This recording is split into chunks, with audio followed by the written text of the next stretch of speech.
కొన్నిసార్లు హిట్స్ రావడం కూడా పెద్ద టెన్షన్ గా మారుతుంది. ఎందుకంటే ఆ హిట్ తాలూకు ఇంపాక్ట్ ఒక రేంజ్ లో ఉంటుంది. మరి ప్రెసెంట్ అదే సిచ్యువేషన్ లో ఉన్నాడు హీరో సిద్ధు జొన్నలగడ్డ.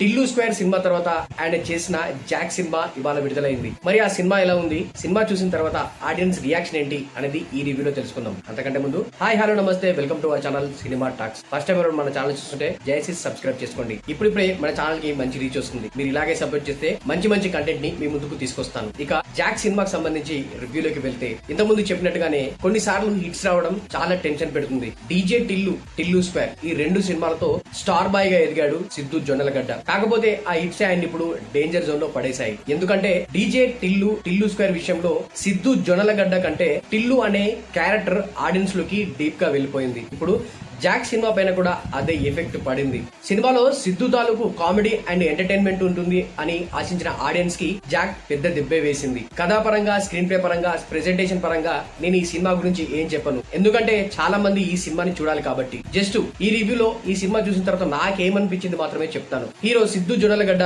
టిల్లు క్యారెక్టర్ నుంచి ఎంత తొందరగా బయటకు వస్తే అంత బెటర్. ఎందుకంటే ఆయన తర్వాత వచ్చే సినిమాల పైన కూడా ఆ ఎఫెక్ట్ దారుణంగా ఉంటుంది. కాబట్టి ప్రతి విషయంలో, మెయిన్ గా యాక్టింగ్ విషయంలో ఆయన చాలా మార్పులు చేసుకోవాలి. ఇంకా డీజే టిల్లు టైప్ లోనే ప్రతి సినిమాలో చేస్తానంటే ఆడియన్స్ తీసుకునే ప్రసక్తి లేదు.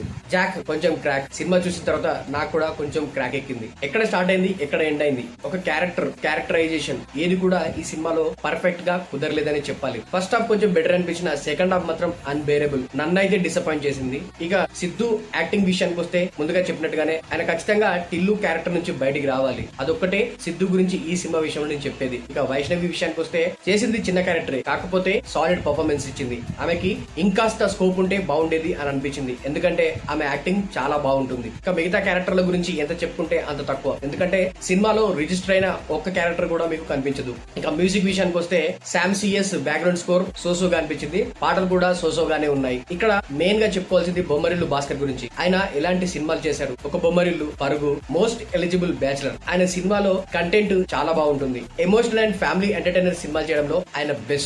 ఇప్పుడు ఆయన జానర్ ని పూర్తిగా మార్చేసి ఒక కమర్షియల్ ఎంటర్టైనర్ తో జాక్ సినిమాని తెరకెక్కించారు. కాకపోతే అదంతగా వర్కౌట్ కాలేదు. బొమ్మరిల్లు భాస్కర్ కి నేను ఇచ్చే సజెషన్ ఏంటంటే, ఆయన ఎమోషనల్ అండ్ ఫ్యామిలీ ఎంటర్టైనర్ సినిమాలు చేస్తేనే బాగుంటుంది. కమర్షియల్ ఎంటర్టైనర్ సినిమాలు ఆయన చేయకపోవడమే బెటర్. ఎందుకంటే అలాంటి సినిమాలు చేసే డైరెక్టర్లు చాలా మంది ఉన్నారు. సెన్సిటివ్ సినిమాలు, కంటెంట్ ఓరియంటెడ్ సినిమాలు చేసే డైరెక్టర్స్ చాలా తక్కువ మంది ఉన్నారు. అందులో బొమ్మరిల్లు భాస్కర్ ఒకరు. కాబట్టి దయచేసి మీరు అలాంటి సినిమాలు చేసే ఆడియన్స్ ముందుకు రావాలని స్పెషల్ గా నా రిక్వెస్ట్. సో ఇది ఓవరాల్ గా జాక్ సినిమా గురించి నేను చెప్పే రివ్యూ. ఎక్కువగా చెప్తే స్పాయిలర్ అవుతుందని సినిమా గురించి ఏం చెప్పట్లేదు. జస్ట్ ఈ సినిమా చూసినప్పుడు నాకు కలిగిన ఒపీనియన్ మాత్రమే మీతో షేర్ చేసుకున్నాను. ఇది జస్ట్ నా ఒపీనియన్ మాత్రమే. ఏదో నేను చెప్పేశానని సినిమాకి వెళ్ళడం మానేయకండి. ఎందుకంటే ఇంత పెద్ద మన లైఫ్ లో 2.5 hours మనల్ని ఎంటర్టైన్ చేసేది సినిమా మాత్రమే.